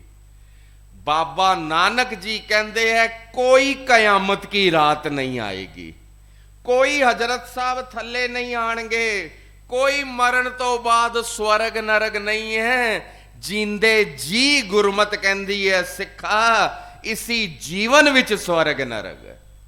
ਬਾਬਾ ਰਾਮ ਰਾਏ ਨੇ ਕਿਹਾ ਬਾਦਸ਼ਾਹ ਸਲਾਮਤ, ਲਿਖਾਰੀ ਕੋਲ ਗਲਤੀ ਹੋ ਗਈ। ਅਸਲ ਵਿੱਚ ਪੰਕਤੀ ਇਹ ਨਹੀਂ ਹੈ, ਅਸਲ ਵਿੱਚ ਸ਼ਬਦ ਹੈ ਮਿੱਟੀ ਬੇਈਮਾਨ ਕੀ। ਅਸੀਂ ਕਹਿ ਦਿੰਨੇ ਆ ਬਾਬਾ ਰਾਮ ਰਾਏ ਨੇ ਪੰਕਤੀ ਬਦਲੀ, ਇਹੀ ਸੁਣਾਉਂਦੇ ਨਾ ਜੀ। ਧਿਆਨ ਨਾਲ ਸੁਣੀਏ, ਸਮਝੀਏ, ਪੂਰਾ ਸ਼ਬਦ ਵੀ ਨਹੀਂ ਸੀ ਬਦਲਿਆ। ਮੁਸਲਮਾਨ, ਮਾਨ ਤੇ ਹੋ ਹੀ ਰਿਹਾ ਨਾ, ਮੁਸਲ ਦੀ ਜਗ੍ਹਾ ਬੇਈ ਕਰਤਾ, ਪਰ ਵਿਚਾਰਧਾਰਾ ਬਦਲ ਗਈ। ਗੁਰੂ ਨਾਨਕ ਦੇ ਬੋਲਾਂ ਨੂੰ ਬਦਲ ਕੇ ਰੱਖ ਦਿੱਤਾ। ਜਿਹੜੇ ਨਾਲ ਚੱਲੇ ਗਏ ਹੋਏ ਸਿੱਖ ਸੀ ਨਾ, ਉਹਨਾਂ ਨੇ ਬਾਬਾ ਰਾਮ ਰਾਏ ਦਾ ਸਾਥ ਛੱਡ ਦਿੱਤਾ। ਜਿਸ ਗੁਰੂ ਨੂੰ ਨਤਮਸਤਕ ਹੁੰਦੇ ਹੋ ਨਾ ਰੋਜ਼, ਉਸ ਗੁਰੂ ਵਿੱਚ, ਉਸ ਧੰਨ ਸ਼੍ਰੀ ਗੁਰੂ ਗ੍ਰੰਥ ਸਾਹਿਬ ਵਿੱਚ ਲਿਖਿਆ ਹੈ ਸਿੱਖ ਨੇ ਚੱਲਣਾ ਸਿੱਖਾਂ ਦੇ ਨਾਲ ਹੈ। ਸਮਝੋ ਜਰਾ, ਸਿੱਖ ਨੇ ਚੱਲਣਾ ਸਿੱਖਾਂ ਦੇ ਨਾਲ ਹੈ, ਪਰ ਚਾਲ ਗੁਰੂ ਵਾਲੀ ਰੱਖਣੀ ਹੈ। ਸਿੱਖ ਕਿਧਰੇ ਗਲਤ ਵੀ ਜਾ ਸਕਦਾ ਹੈ, ਸਿੱਖ ਕਿਧਰੇ ਗਲਤ ਰਸਤੇ ਤੇ ਵੀ ਜਾ ਸਕਦਾ ਹੈ, ਪਰ ਗੁਰੂ ਕਦੀ ਗਲਤ ਰਸਤੇ ਤੇ ਨਹੀਂ ਜਾ ਸਕਦਾ। ਬਾਬਾ ਰਾਮ ਰਾਏ ਦਾ ਸਾਥ ਛੱਡ ਕੇ ਸਿੱਖ ਜਿਹੜੇ ਗਏ ਸੀ, ਉਹ ਕੀਰਤਪੁਰ ਸਾਹਿਬ ਆ ਗਏ। ਪਾਤਸ਼ਾਹ ਸਾਹਿਬਜ਼ਾਦਾ ਡੋਲ ਗਿਆ, 2 ਦਿਨ ਗੁਰਮਤਿ ਤੇ ਪਹਿਰਾ ਦਿੱਤਾ। ਫਿਰ ਤੁਸੀਂ ਕਿਹਾ ਸੀ ਕਰਾਮਾਤ ਨਹੀਂ ਦਿਖਾਣਾ, ਉਹਨੇ ਕਰਾਮਾਤਾਂ ਦਿਖਾਈਆਂ। ਪਾਤਸ਼ਾਹ ਹੱਦ ਤੇ ਤਾਂ ਹੋ ਗਈ, ਸਾਹਿਬਜ਼ਾਦੇ ਨੇ ਗੁਰੂ ਨਾਨਕ ਦੇ ਬੋਲ ਬਦਲ ਕੇ ਰੱਖ ਦਿੱਤੇ।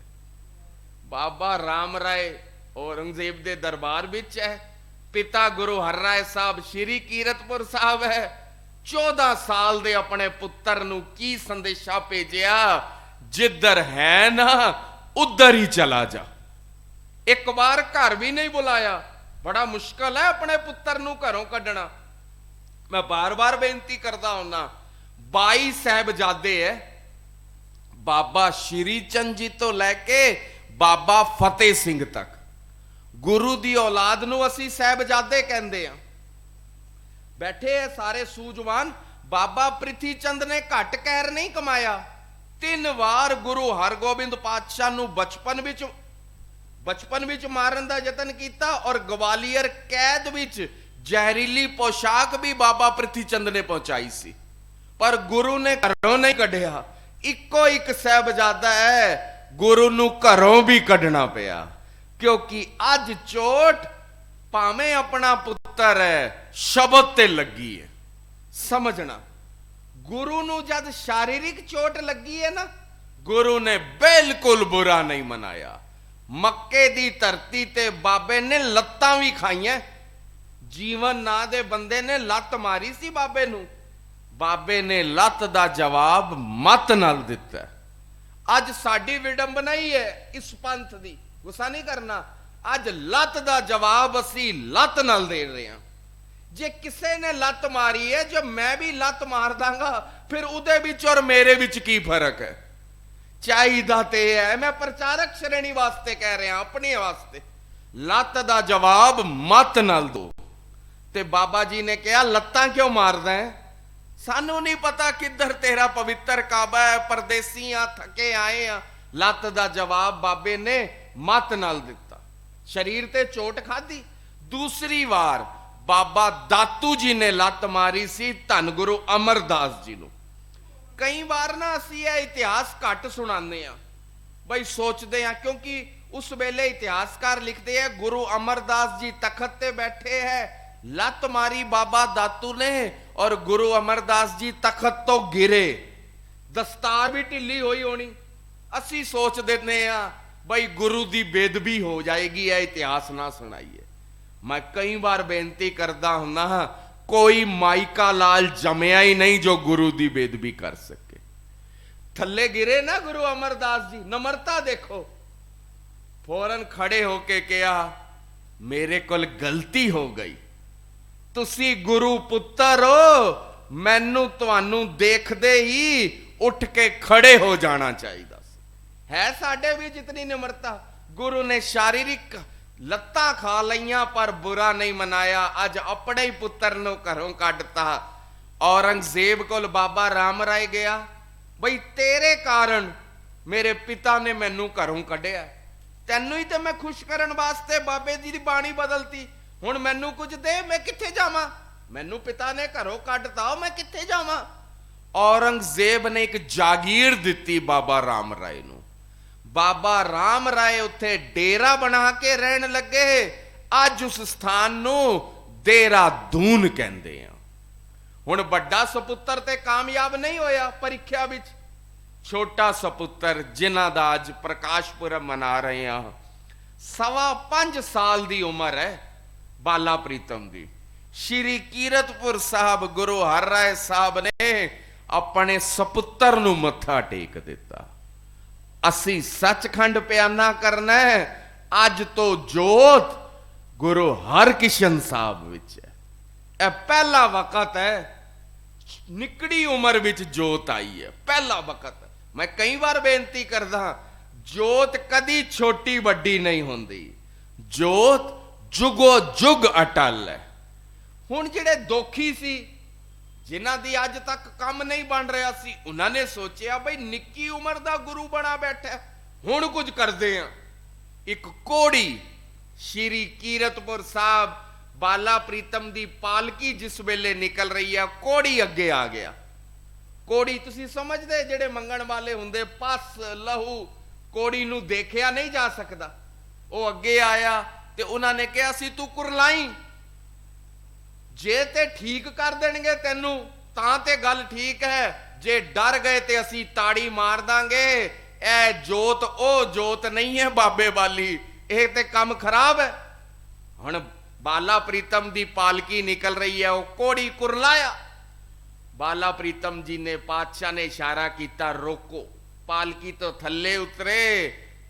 ਪਿਆਰ ਵਾਲਿਓ, ਅਗਲਾ ਇਤਿਹਾਸ ਪੜ੍ਹ ਕੇ ਸੁਣ ਕੇ ਅੱਖਾਂ ਚੋਂ ਪਾਣੀ ਆ ਜਾਂਦਾ ਹੈ। ਆਪਣੇ ਬੋਝੇ ਚੋਂ ਰੁਮਾਲ ਕੱਢਿਆ, ਉਸ ਕੋੜੀ ਦੇ ਜ਼ਖਮ ਆਪਣੇ ਰੁਮਾਲ ਨਾਲ ਬਾਲਾ ਪ੍ਰੀਤਮ ਨੇ ਸਾਫ਼ ਕੀਤੇ। ਕਹਿਣਾ ਬਹੁਤ ਆਸਾਨ ਹੈ, अपने पिता, क्योंकि मैं पहले बेनती की थी गुरु हरराय साहब को दवाखाना है, जिड़ी दवाई औरंगजेब दे शाहजहां दे कोल नहीं है, वो गुरु नानक दे घरों आई है।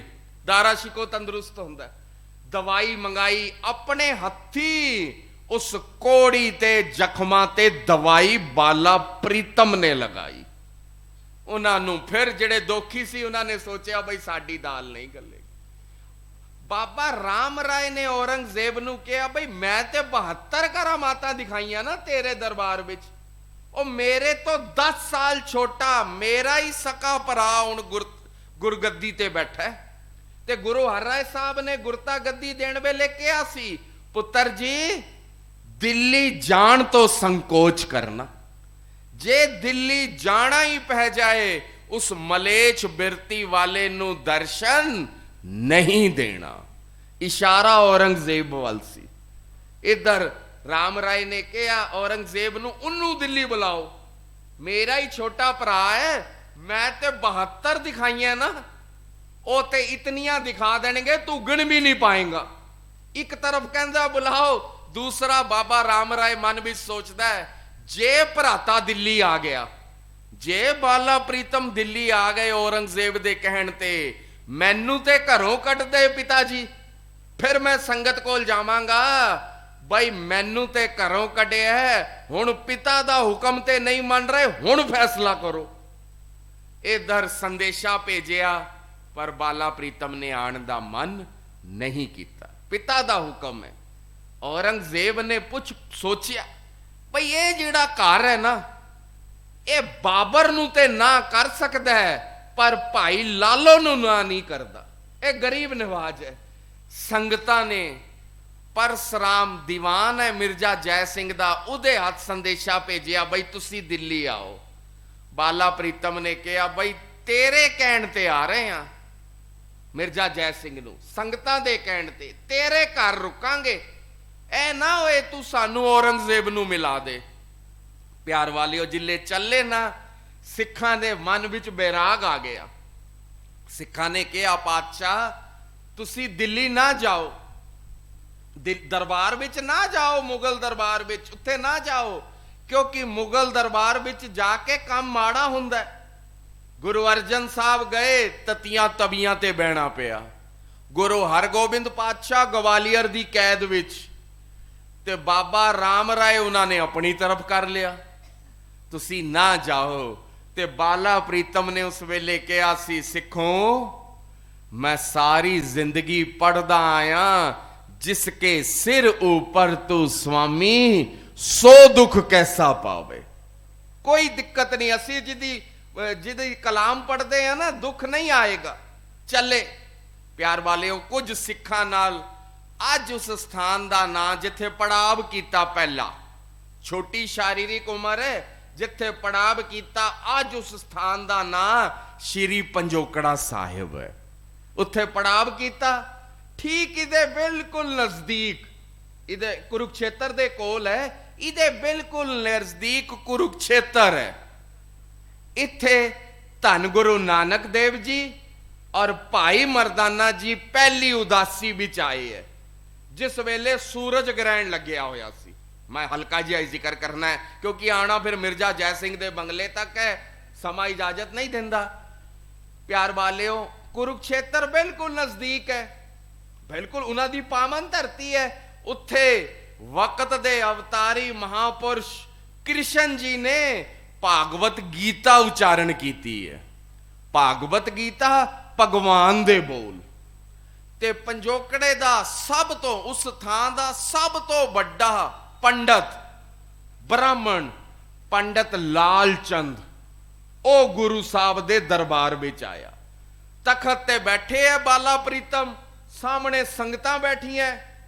आके हैरान हो गया, एक छोटे जे बालक नू गुरु बना के बैठे है सिख। आया क्या बई मैनू तुहाडे कोल शिकायत है सानू। क्या शिकायत है? बाला प्रीतम ने कहा दसो। क्या तुसी अपना नार लिखा रखे है गुरु हर कृष्ण साहिब, कृष्ण जी होए, असी उन्होंने भगवान मनते हैं, इसी धरती ते उन्होंने गीता उच्चारण की है, ते तुसी उन्हां तो भी बड़ा अपना नाम लिखा रखिया, ये क्यों कीता तुसी? बाला प्रीतम ने कहा, मेरे नाम विच पंडित जी मेरा कुछ भी नहीं है। गुरु मैं अपने आप नहीं लिखाया, गुरु मैनू पिता जी ने गुरियाई दिती है। हर मेरे पिता दा नाम है हर राय। किशन मेरी माता दा नाम है किशन कौर। साहिब मैनू प्यार नाल संगतां कहंदियां हैं, ओ ब्राह्मण पंडित जी जे मेरे नाम विच मेरा कुछ अपना है ना, मैं हुणे उतार दांगा। तुसी दसो, मैं हुणे उतार देना। पंडित लालचंद ने कहा, मैनू गल्लां विच ना उलझाओ। कृष्ण जी ने इत्थे गीता उच्चारण कीती है, भागवत गीता, भगवान दे बोल। उन्होंने वो अपना धर्म ग्रंथ है उन्हों का। तुसी ना ते कृष्ण तो भी उपर लिखा रखे है। गीता दा एक श्लोक सुना सकते हो? एक श्लोक सुना दो, उदे अर्थ कर दो। बाला प्रीतम ने कहा, पंडित जी असी श्लोक नहीं सुनावांगे। पंडित लालचंद ने कहा, मैनू ते पहले ही पता सी ए कोई बच्चियां दी खेड नहीं है, ए ते सिखां ने लंगर प्रसाद छकना होना तां एक बच्चे नू गुरु बनाई बैठे है। 6.5-7 साल की की उम्र होंदी है प्यार वालियों, ओ पंडित जी सोच रहे हैं मैनू ते पहले ही पता सी। बाला प्रीतम ने कहा, पंडित जी श्लोक ते तुहानू भी आंदे है, तुहाडे ते पुरखे इस स्थान ते गीता दा उपदेश दुनिया नू सुनांदे रहे, तुहाडे हाथ विच गीता है। पंडित लालचंद दे एक हाथ विच गीता है, क्योंकि वो हर वक्त गीता दा पाठ सुनांदा है, जिस तरह धन श्री गुरु ग्रंथ साहब गुटका साहब समझण वास्ते। तुसी सानू पुछण नहीं आए, तुसी सानू परखण आए हो। जे असी सुनाते ना, तुसी कहना है भाई गुरु दरबार है, किधरों सुन लिया होना।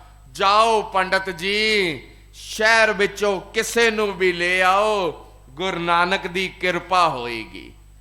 हुण पंडित लालचंद दे मन विच हंकार है, उन्हें एक छज्जू नां दे बंदे नू पकड़िया। छज्जू दा काम की है? चीवर है। हुण अज दे बच्चियां नू चीवर शब्द समझ नहीं आएगा, समझना। अज ते बाथरूम भी जाइए टूटी खोलिए पानी आंदा, बाथरूम भी जाइए टूटी खोले पानी आंदा। उस वक्त है खेल नहीं सी। चीवर जिहड़ी जाति होंदी सी ओ पानी भरदी सी लोकां दा, समझना। श्रवण कुमार दी साखी सारियां ने टीवी ते देखी होनी, कई बार पिक्चर आंदी। वो अपने माता पिता नू वेंगी विच बिठा के तीरथ यात्रा ते लै जांदा, ते ओ घड़े रखदे सी। श्रवण ते अपने माता पिता नू लैके गया ना, उत्थे घड़े रखदे सी चीवर। चीवर छोटी जात है, ब्राह्मण इन्हां नू धर्म स्थान दे अंदर भी नहीं सी आण दिंदा। जे ब्राह्मण नू पता चल जाए बई चीवर बंदे धर्म स्थान दे सामणों निकल गए है ना, उन्हां दे कन विच शीरा पिघला के पा दिंदा सी। ब्राह्मण इतना कट्टर सी। ते ए जिहड़ा छज्जू है, इहदे बारे लिखिया है, ए ना बोल सकदा है ना सुन सकदा है, इहदे मुंह तो लारा भी निकल रही है। तो पंडित ने सोचिया बई किधरे चोरी छुपे कुछ सुन लिया होए किसी दिन गीता दा श्लोक। ओ है ते जमांदरू गूंगा है, जमांदरू बोड़ा है, इनू लै जाना। लैके उन्हों दरबार विच गए तो बड़े घमंड विच हंकार विच पंडित लालचंद ने छज्जू नू कहा, छज्जू थले बैठ, इशारा किया। बाला प्रीतम ने कहा, पंडित जी छज्जू मेरे कोल तखत ते बैठेगा। पंडित लालचंद कलप गया, बादशाह ये ऊपर बैठेगा? हाँ पंडित जी तुसी थले बैठो, ए पहला वक्त सी, उस वक्त दा ब्राह्मण थले बैठ रहा है और उस वक्त दा नीवी जात वाला बाला प्रीतम दे नाल बैठ रहा है। पंडित कलप गया, क्यों? बाला प्रीतम ने कहा, पंडित जी जद उपदेश तुसी सुनांदे हो, जद गीता दा श्लोक तुसी सुनांदे हो, पंडित जी कित्थे बैठदे हो? ऊपर बैठदे हो ना। ਤੇ ਅੱਜ ਗੀਤਾ ਦਾ ਸ਼ਲੋਕ ਇਹ ਸੁਣਾਏਗਾ, ਤੁਸੀਂ ਥੱਲੇ ਬੈਠੋ।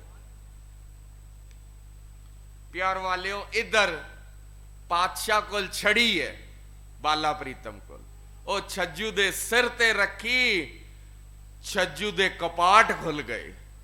ਉਹ ਗੀਤਾ ਦਾ ਸ਼ਲੋਕ ਵੀ ਸੁਣਾ ਗਿਆ, ਉਹਦੇ ਅਰਥ ਵੀ ਕਰ ਗਿਆ। ਇੱਕ ਵਿਡੰਬਨਾ ਹੈ, ਕਿਸੇ ਇਤਿਹਾਸਕਾਰ ਨੇ ਉਹ ਸ਼ਲੋਕ ਨਹੀਂ ਸਾਂਭਿਆ। ਉਹ ਕਿਹੜਾ ਸ਼ਲੋਕ ਸੀ ਜੀ? ਜੇ ਉਹ ਸ਼ਲੋਕ ਸਾਂਭਿਆ ਹੁੰਦਾ ਨਾ ਤੇ ਉਸ ਸ਼ਲੋਕ ਤੇ ਵੀ ਚਰਚਾ ਹੋ ਸਕਦੀ ਸੀ। ਜਿਲੇ ਸ਼ਲੋਕ ਖਤਮ ਹੋਇਆ ਨਾ, ਅਰਥ ਖਤਮ ਹੋਏ, ਪੰਡਤ ਲਾਲ ਚੰਦ ਦੇ ਇੱਕ ਹੱਥ ਵਿੱਚ ਭਾਗਵਤ ਗੀਤਾ ਹੈ। ਪੰਡਤ ਜੀ ਨੇ ਭਾਗਵਤ ਗੀਤਾ ਨਾਲ ਦੇ ਬੰਦੇ ਨੂੰ ਪਕੜਾ ਦਿੱਤੀ, ਆਪਣੇ ਸਾਥੀ ਨੂੰ, ਆਪਣੇ ਗਲ ਵਿੱਚ ਪਾਇਆ ਜਨੇਊ ਉਤਾਰ ਕੇ ਬਾਲਾ ਪ੍ਰੀਤਮ ਦੇ ਚਰਨਾਂ ਤੇ ਰੱਖ ਕੇ ਕਿਹਾ, ਪਾਤਸ਼ਾਹ ਸਦੀਆਂ ਬੀਤ ਗਈਆਂ ਇਸ ਧਰਤੀ ਤੇ ਲੋਕਾਈ ਨੂੰ ਗੀਤਾ ਸੁਣਾਉਂਦੇ ਸੁਣਾਉਂਦੇ, ਤੁਹਾਡੀ ਕਿਰਪਾ ਨਾਲ ਇਸ ਛੱਜੂ ਨੇ ਜੋ ਅਰਥ ਕਰ ਦਿੱਤੇ ਨਾ, ਮੈਂ ਤੇ ਜ਼ਿੰਦਗੀ ਵਿੱਚ ਅੱਜ ਤੱਕ ਸੁਣੇ ਹੀ ਨਹੀਂ, ਮੈਨੂੰ ਵੀ ਆਪਣਾ ਸਿੱਖ ਬਣਾ ਲਓ। ਭਾਈ ਲਾਲ ਚੰਦ ਗੁਰੂ ਦਾ ਸਿੱਖ ਬਣਦਾ ਹੈ, ਖੰਡੇ ਬਾਟੇ ਦੀ ਪਹੁਲ ਛਕ ਕੇ ਭਾਈ ਲਾਲ ਚੰਦ ਤੋਂ ਭਾਈ ਲਾਲ ਸਿੰਘ ਬਣਦਾ ਹੈ, ਔਰ ਚਮਕੌਰ ਦੀ ਗੜੀ ਵਿੱਚ ਸਾਹਿਬਜ਼ਾਦਿਆਂ ਨਾਲ ਔਰ ਪਿਆਰਿਆਂ ਨਾਲ ਲਾਲ ਸਿੰਘ ਸ਼ਹੀਦ ਹੁੰਦਾ ਹੈ। ਹੁਣ ਵਾਰੀ ਛੱਜੂ ਚੀਵਰ ਦੀ ਸੀ। ਵਿਦਵਾਨਾਂ ਨੇ ਲਿਖਿਆ ਛੱਜੂ ਚੀਵਰ ਨੂੰ ਪ੍ਰਚਾਰਕ ਬਣਾਇਆ, ਪ੍ਰਚਾਰਕ। ਤੇ ਜਿਲੇ ਛੱਜੂ ਚੀਵਰ ਨੇ ਮੱਥਾ ਟੇਕਿਆ ਨਾ, ਛੱਜੂ ਚੀਵਰ ਦੀਆਂ ਅੱਖਾਂ ਵਿੱਚ ਪਾਣੀ ਹੈ। ਇੱਕ ਗੱਲ ਕਹੀ ਸੀ ਛੱਜੂ ਚੀਵਰ ਨੇ, ਪਾਤਸ਼ਾਹ ਮੈਨੂੰ ਪ੍ਰਚਾਰਕ ਤੇ ਬਣਾ ਰਹੇ ਹੋ, ਤੁਸੀਂ ਮੇਰੀ ਡਿਊਟੀ ਲਗਾਈ ਹੈ ਬਈ ਸਿੱਖੀ ਦਾ ਪ੍ਰਚਾਰ ਕਰਨਾ ਹੈ, ਪਰ ਪਾਤਸ਼ਾਹ ਮੇਰੇ ਮਨ ਵਿੱਚ ਹੰਕਾਰ ਨਾ ਆ ਜਾਏ। ਮੈਂ ਲੋਕਾਂ ਦਾ ਪਾਣੀ ਭਰਦੇ ਵੀ ਨਹੀਂ ਰੁਲਿਆ, ਕਿਧਰੇ ਮੇਰੇ ਮਨ ਵਿੱਚ ਹੰਕਾਰ ਨਾ ਆ ਜਾਏ। ਮੈਂ ਗੀਤਾ ਦਾ ਸ਼ਲੋਕ ਸੁਣਾਇਆ ਔਰ ਪੰਡਤ ਤੁਹਾਡਾ ਸਿੱਖ ਬਣ ਗਿਆ। ਰਹਿਮਤ ਤੁਹਾਡੀ ਸੀ, ਮੇਰਾ ਮੇਰੇ ਵਿੱਚ ਕੁਝ ਵੀ ਨਹੀਂ ਸੀ। ਪਿਆਰ ਵਾਲਿਓ, ਬਾਲਾ ਪ੍ਰੀਤਮ ਇੱਧਰ ਦਿੱਲੀ ਪਹੁੰਚੇ। ਮਿਰਜ਼ਾ ਜੈ ਸਿੰਘ ਦਾ ਬੰਗਲਾ ਹੈ ਤੇ ਮਿਰਜ਼ੇ ਨੂੰ ਵੀ ਭਰਮਾ ਦਿੱਤਾ ਗਿਆ, ਜੈ ਸਿੰਘ ਨੂੰ, ਬਈ ਇੱਕ ਛੋਟੇ ਜਿਹੇ ਬਾਲਕ ਨੂੰ ਤੂੰ ਗੁਰੂ ਬਣਾਈ ਬੈਠਾ, ਕੀ ਤੈਨੂੰ ਸਮਝ ਨਹੀਂ? ਸਿੱਖਾਂ ਨੇ ਤੇ ਲੰਗਰ ਪ੍ਰਸ਼ਾਦ ਛਕਣਾ ਹੋਣਾ, ਤੂੰ ਇੱਕ ਬੱਚੇ ਨੂੰ ਕਿਉਂ ਗੁਰੂ ਬਣਾਈ ਬੈਠਾ? ਮਿਰਜ਼ੇ ਜੈ ਸਿੰਘ ਨੇ ਕਿਹਾ, ਪਾਤਸ਼ਾਹ ਬੰਗਲਾ ਆਪਣੇ ਬੰਗਲੇ ਵਿੱਚ ਠਹਿਰਾਇਆ ਜੀ, ਇੱਥੇ ਮੈਂ ਕਹਿੰਦਾ ਚੱਲਾ, ਔਰੰਗਜ਼ੇਬ ਹਿੰਦੁਸਤਾਨ ਦਾ ਬਾਦਸ਼ਾਹ ਮਿਰਜ਼ਾ ਜੈ ਸਿੰਘ ਦੇ ਬੰਗਲੇ ਦੇ ਬਾਹਰ ਖੜਾ ਰਿਹਾ, ਮੈਨੂੰ ਦਰਸ਼ਨ ਦਿਓ। ਪਰ ਪਿਤਾ ਗੁਰੂ ਹਰ ਰਾਏ ਸਾਹਿਬ ਨੇ ਮਨਾ ਕੀਤਾ ਸੀ, ਮਲੇਛ ਬਿਰਤੀ ਵਾਲੇ ਨੂੰ ਦਰਸ਼ਨ ਨਹੀਂ ਦੇਣੇ। ਇਧਰ ਮਿਰਜ਼ਾ ਜੈ ਸਿੰਘ ਨੇ ਕਿਹਾ, ਪਾਤਸ਼ਾਹ ਸਾਡੇ ਘਰ ਵਿੱਚ ਨਾ ਇਸਤਰੀ ਦਰਬਾਰ ਵਿੱਚ ਨਹੀਂ ਆ ਸਕਦੀ, ਮੇਰੀ ਪਤਨੀ ਖੁੱਲੇ ਦਰਬਾਰ ਵਿੱਚ ਨਹੀਂ ਆ ਸਕਦੀ। ਬਾਲਾ ਪ੍ਰੀਤਮ ਨੇ ਕਿਹਾ, ਸਾਡੇ ਘਰ ਵਿੱਚ ਐਸੀ ਕੋਈ ਮਨਾਹੀ ਨਹੀਂ ਹੈ, ਸਾਡੇ ਘਰ ਵਿੱਚ। ਪਿਆਰ ਵਾਲਿਓ, ਮੈਂ ਕਈ ਵਾਰ ਬੇਨਤੀ ਕਰਦਾ, ਅੱਜ 2022 ਹੈ, ਕਈ ਮਸਜਿਦਾਂ ਐਸੀਆਂ ਹੈ, ਮਸਜਿਦ ਹਿੰਦੁਸਤਾਨ ਵਿੱਚ ਜਿੱਥੇ ਮੁਸਲਿਮ ਭੈਣਾਂ ਨੂੰ ਜਾਣ ਨਹੀਂ ਦਿੱਤਾ ਜਾਂਦਾ। ਕਈ ਮੰਦਰ ਐਸੇ ਹੈ ਜਿੱਥੇ ਹਿੰਦੂ ਭੈਣਾਂ ਨੂੰ ਜਾਣ ਨਹੀਂ ਦਿੱਤਾ ਜਾਂਦਾ। ਮੈਂ ਇਸ਼ਾਰਾ ਬਿਲਕੁਲ ਤੱਥੇ ਨਾਲ ਦੱਸਦਾ, ਸਾਊਥ ਦਾ ਇੱਕ ਮੰਦਰ ਐਸਾ ਹੈ, ਹਿੰਦੁਸਤਾਨ ਦੀ powerful prime minister Mrs Indira Gandhi ਨੂੰ ਵੀ ਪੰਡਤਾਂ ਨੇ ਰੋਕਤਾ ਸੀ, ਤੂੰ ਇਸਤਰੀ ਹੈ, ਇਸ ਮੰਦਰ ਵਿੱਚ ਇਸਤਰੀ ਦਾ ਜਾਣਾ ਮਨਾ ਹੈ। ਦੇਖੋ ਕਿਤਨੀ ਪਾਵਰਫੁਲ ਸੀ ਇੰਦਰਾ ਗਾਂਧੀ, ਪਰ ਬ੍ਰਾਹਮਣਾਂ ਨੇ ਰੋਕਤਾ ਸੀ, ਨਹੀਂ ਜਾਣ ਦਿੱਤਾ। ਇਹ ਕੇਵਲ ਗੁਰੂ ਨਾਨਕ ਦਾ ਘਰ ਹੈ, ਜੇ ਭਾਈ ਬੈਠੇ ਹੈ ਨਾ, ਭੈਣਾਂ ਵੀ ਬੈਠੀਆਂ। ਜੇ ਭਾਈ ਕੀਰਤਨ ਕਥਾ ਕਰ ਸਕਦੇ ਹੈ, ਭੈਣਾਂ ਵੀ ਕਥਾ ਕੀਰਤਨ ਕਰ ਸਕਦੇ। ਇਹ ਗੁਰੂ ਨਾਨਕ ਦਾ ਘਰ ਹੈ। ਪਿਆਰ ਵਾਲਿਓ, ਇਧਰ ਆਪਣੇ ਵਿਸ਼ੇ ਵੱਲ ਰਹੀਏ। ਕਿਹਾ ਸਾਡੇ ਘਰ ਵਿੱਚ ਬਾਲਾ ਪ੍ਰੀਤਮ ਨੇ ਕਿਹਾ ਕੋਈ ਮਨਾਹੀ ਨਹੀਂ, ਤੁਸੀਂ ਦੱਸੋ। ਕਿਹਾ ਉਹ ਵੱਖਰੇ ਕਮਰੇ ਵਿੱਚ ਦਰਸ਼ਨ ਦਿਓ। ਰਾਣੀ ਨੂੰ ਵੀ ਸ਼ੰਕਾ ਹੋ ਗਈ, ਰਾਣੀ ਨੂੰ ਵੀ, ਰਾਣੀ ਨੇ ਆਪਣੇ ਕੱਪੜੇ ਗੋਲੀ ਨੂੰ ਪਵਾ ਦਿੱਤੇ। ਹੁਣ ਗੋਲੀ ਅੱਜ ਦੇ ਬੱਚਿਆਂ ਨੂੰ ਸਮਝ ਨਹੀਂ ਆਏਗੀ। ਮੈਂ ਕਥਾ ਕਰਕੇ ਚਲਾ ਜਾਵਾਂਗਾ, ਇਹ ਆਪਣੀ ਮੰਮੀ ਕੋਲ ਪੁੱਛੇਗੀ, ਮੰਮੀ ਉਹ ਗੋਲੀ ਕਿਹੜੀ ਹੁੰਦੀ, ਬੰਦੂਕ ਵਾਲੀ ਗੋਲੀ? ਨਹੀਂ ਸਮਝ ਆਏਗੀ ਨਾ। ਗੋਲੀ ਸਮਝਾਉਣ ਵਾਸਤੇ, ਜਿਹੜੀ ਘਰ ਭਾਂਡੇ ਧੋਣ ਆਂਦੀ ਨਾ ਮਾਈ, ਕੱਪੜੇ ਧੋਣ, ਸਮਝਣ ਵਾਸਤੇ ਉਹ ਆਪਣੇ ਕੱਪੜੇ ਗੋਲੀ ਨੂੰ ਪਵਾਤੇ ਔਰ ਆਪਣੀ ਥਾਂ ਤੇ ਗੋਲੀ ਨੂੰ ਬਿਠਾਤਾ ਔਰ ਆਪ ਗੋਲੀ ਦੀ ਥਾਂ ਬੈਠ ਗਈ। ਕਹਿੰਦੀ ਦੇਖਦੀ ਆ ਬਾਲਕ ਪਹਿਚਾਨ ਸਕਦਾ ਹੈ ਕਿ ਨਹੀਂ ਪਹਿਚਾਨ ਸਕਦੇ, ਤੇ ਬਾਲਕ ਹੈ 7 ਸਾਲ ਦੀ, ਕੀ ਉਮਰ ਹੁੰਦੀ। ਪਿਆਰ ਵਾਲਿਓ, ਇਹ ਪਹਿਲਾ ਵਕਤ ਹੈ, ਪਹਿਲਾ ਵਕਤ। ਉਸ ਮਿਰਜ਼ਾ ਜੈ ਸਿੰਘ ਦੇ ਬੰਗਲੇ ਵਿੱਚ ਗੁਰੂ ਨਾਨਕ ਦੀ ਜੋਤ ਆ ਰਹੀ ਹੈ। ਇਹ ਤੇ ਕਈ ਵਾਰ ਹੁੰਦਾ ਹੋਏਗਾ ਕਿ ਰਾਣੀ ਦੀ ਉਤਰਨ ਅਮੀਰਾਂ ਦੇ ਕੱਪੜੇ ਗਰੀਬ ਪਾਉਂਦੇ ਹੈ, ਪਰ ਇਹ ਪਹਿਲਾ ਵਕਤ ਹੈ ਅੱਜ ਉਸ ਰਾਣੀ ਨੇ ਇੱਕ ਗੋਲੀ ਦੇ ਕੱਪੜੇ ਪਾ ਕੇ ਬੈਠੀ ਹੈ। ਆਏ ਬਾਲਾ ਪ੍ਰੀਤਮ ਛੜੀ ਹੱਥ ਵਿੱਚ ਹੈ, ਜਿਹੜੀ ਗੋਲੀ, ਮੈਂ ਫਿਰ ਬੇਨਤੀ ਕਰਾਂ, ਨੌਕਰਾਣੀ ਸ਼ਬਦ ਆਸਾਨ ਹੋਏਗਾ, ਜਿਹੜੀ ਨੌਕਰਾਣੀ ਅੱਜ ਰਾਣੀ ਦੇ ਕੱਪੜੇ ਪਾ ਕੇ ਬੈਠੀ ਹੈ ਨਾ, ਰੱਬ ਦਾ ਬਾਰ-ਬਾਰ ਸ਼ੁਕਰਾਨਾ ਕਰ ਰਹੀ ਹੈ ਮਨ ਵਿੱਚ। ਉਹ ਹੈ ਤੇ ਮੈਂ ਨੌਕਰਾਨੀ ਆ, ਪਤਾ ਨਹੀਂ ਅੱਜ ਇਸ ਮਹਿਲ ਵਿੱਚ, ਇਸ ਬੰਗਲੇ ਵਿੱਚ ਕੌਣ ਆ ਰਿਹਾ ਹੈ। ਅੱਜ ਮੈਂ ਬੈਠੀ ਵੀ ਰਾਣੀ ਦੀ ਥਾਂ ਤੇ ਆ ਤੇ ਕੱਪੜੇ ਵੀ ਨਵੇਂ ਪਾਏ ਹੈ ਰਾਣੀ ਦੇ। ਉਹ ਬਾਰ-ਬਾਰ ਪਰਮਾਤਮਾ ਦਾ ਸ਼ੁਕਰਾਨਾ ਕਰ ਰਹੀ ਹੈ। ਪਿਆਰ ਵਾਲਿਆਂ, ਉਹਦੇ ਕੋਲ ਵੀ ਗਏ, ਵਿਦਵਾਨ ਲਿਖਦੇ ਹੈ ਜਿਹੜੀ ਰਾਣੀ ਗੋਲੀ ਬਣੀ ਬੈਠੀ ਸੀ, ਜਿਹੜੀ ਰਾਣੀ ਨੌਕਰਾਣੀ ਬਣੀ ਬੈਠੀ ਸੀ, ਕੁਝ ਵਿਦਵਾਨਾਂ ਨੇ ਤੇ ਇੱਥੇ ਤੱਕ ਲਿਖਿਆ ਉਹਦੀ ਗੋਦ ਵਿੱਚ ਚਲੇ ਗਏ ਤੇ ਕਿਹਾ ਹੈ ਤੇ ਤੂੰ ਰਾਣੀ, ਪਰ ਇਹ ਨੌਕਰਾਣੀਆਂ ਵਾਲੇ ਕੱਪੜੇ ਕਿਉਂ ਪਾਏ ਐ? ਉਹ ਉਸ ਨੌਕਰਾਣੀ ਨੂੰ ਦੇਖ ਜਿਹੜਾ ਬਾਰ-ਬਾਰ ਉਸ ਪਰਮਾਤਮਾ ਦਾ ਸ਼ੁਕਰਾਨਾ ਕਰ ਰਹੀ ਹੈ। ਉਹ ਰਾਣੀਏ, ਜੇ ਪਰਮਾਤਮਾ ਨੇ ਰਾਣੀ ਬਣਾਇਆ ਨਾ ਤੇ ਫਿਰ ਨੌਕਰਾਨੀ ਕਿਉਂ ਬਣਨਾ ਚਾਹੁੰਦੀ ਹੈ? ਜੇ ਪਰਮਾਤਮਾ ਨੇ ਕੁਝ ਦਿੱਤਾ ਹੈ ਉਹਦੇ ਨਾਲ ਮਜ਼ਾਕ ਨਹੀਂ ਕਰੀਦਾ। ਪਿਆਰ ਵਾਲਿਓ, ਉਸ ਰਾਣੀ ਦੀ ਅੱਖਾਂ 'ਚ ਪਾਣੀ ਹੈ, ਉਹਨੇ ਵੀ ਮੱਥਾ ਟੇਕਤਾ, ਪਾਤਸ਼ਾਹ ਅਸੀਂ ਦੁਨਿਆਵੀ ਲੋਕ ਆ ਨਾ, ਸਾਡੇ ਮਨ ਵਿੱਚ ਕਪਟ ਹੈ, ਅਸੀਂ ਪਰਖ ਕਰਨ ਦੀ ਕੋਸ਼ਿਸ਼ ਕੀਤੀ। ਮੈਂ ਕਈ ਵਾਰ ਬੇਨਤੀ ਕਰਦਾ, ਸਮਾਂ ਬਿਲਕੁਲ ਨਜ਼ਦੀਕ ਆ ਰਿਹਾ ਸਮਾਪਤੀ ਦਾ।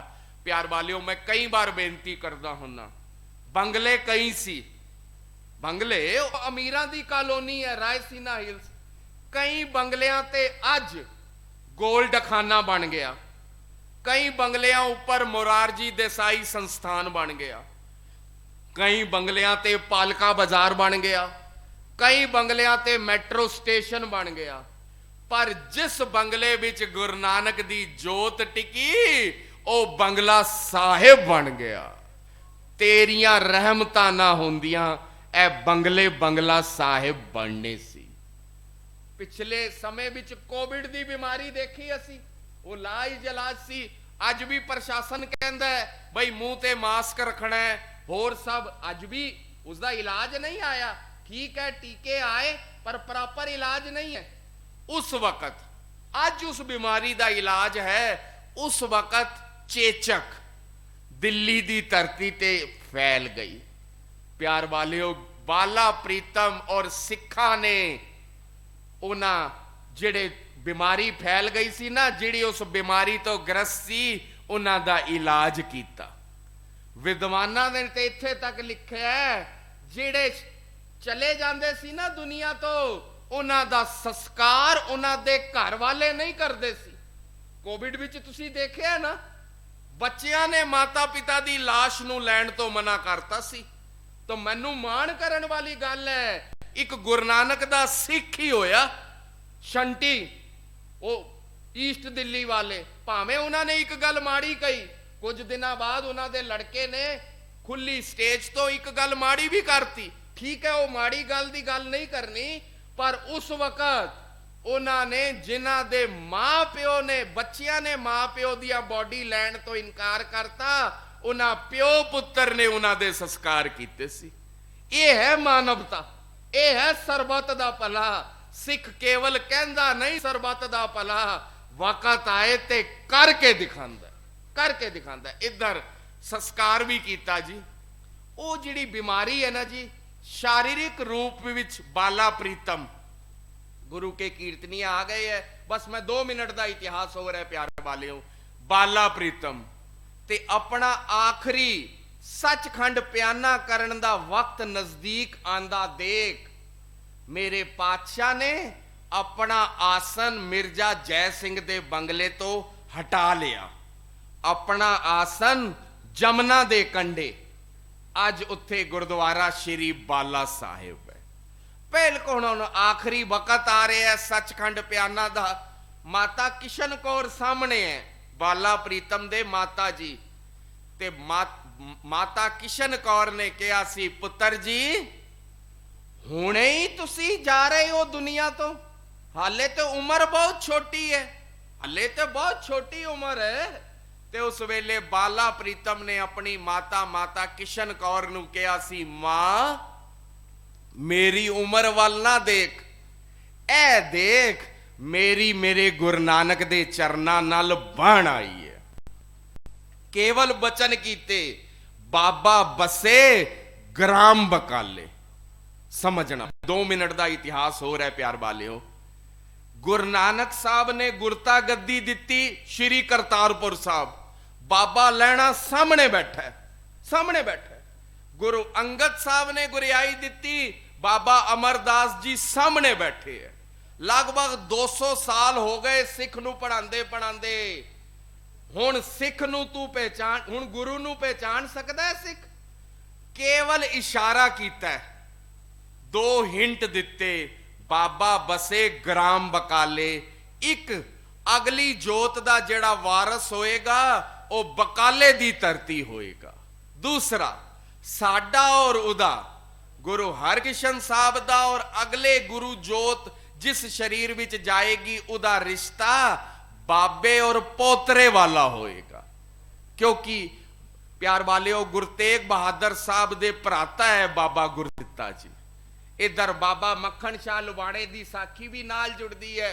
ते बाबा मक्खन शाह ने फिर प्यार वालियों उधर बकाले दी धरती जाके गुरु लाधोरे, गुरु लाधोरे।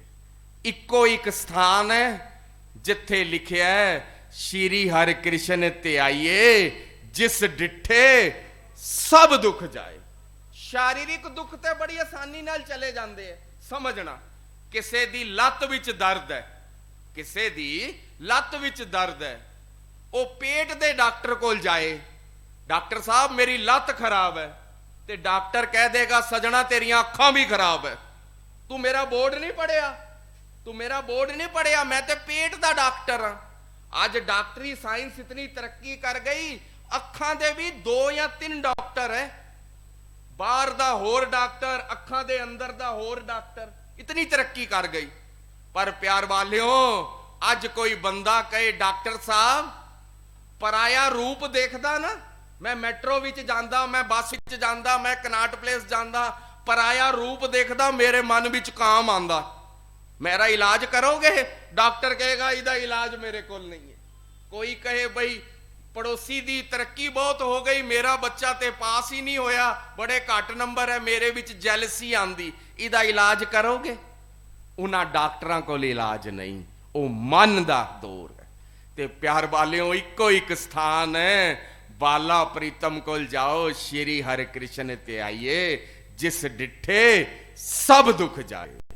प्यार वालियों कथा दी हाजरी ते इत्थे दे भाई साहब दे हिस्से सी, पर उन्हां दे घर विच कोई पाणा वरत गया ते उन्हां नूं किधरे जाना पै गया ते प्रबंधक वीरां ने मेरी ड्यूटी लगाई। मैं कहा जी आया नूं। प्यार वालियों कथा विचार करते हुए बाला प्रीतम धन गुरु हरकृष्ण साहब का इतिहास सुनाते हुए एक नहीं अनेक गलतियां हो जांदियां। गलतियां ना चेतारना, प्रबंधक वीरां दा धन्नवाद, भाई साहब दा धन्नवाद, गुरु घर दे सेवादार वीरां दा धन्नवाद, आप रब रूप संगत दा धन्नवाद, सब तो वध धन्नवाद धन श्री गुरु ग्रंथ साहब जी दा। मेरे तो बाद आप संगतां नूं गुरु रामदास दे दर दे कीर्तनीए ने गुरु की बाणी नाल जुड़ना है। फिर एक बार समूह नगर वासियां नूं ਸਮੂਹ ਸੰਗਤਾਂ ਨੂੰ ਬਾਲਾ ਪ੍ਰੀਤਮ ਅਸ਼ਟਮ ਬਲਬੀਰਾ ਦੇ ਪ੍ਰਕਾਸ਼ ਪੁਰਬ ਦੀਆਂ ਲੱਖ ਲੱਖ ਮੁਬਾਰਕਾਂ। ਬੁਲਾਓ ਫਤਿਹ। ਵਾਹਿਗੁਰੂ ਜੀ ਕਾ ਖਾਲਸਾ, ਵਾਹਿਗੁਰੂ ਜੀ ਕੀ ਫਤਿਹ। ਵਾਹਿਗੁਰੂ ਜੀ ਕਾ ਖਾਲਸਾ, ਵਾਹਿਗੁਰੂ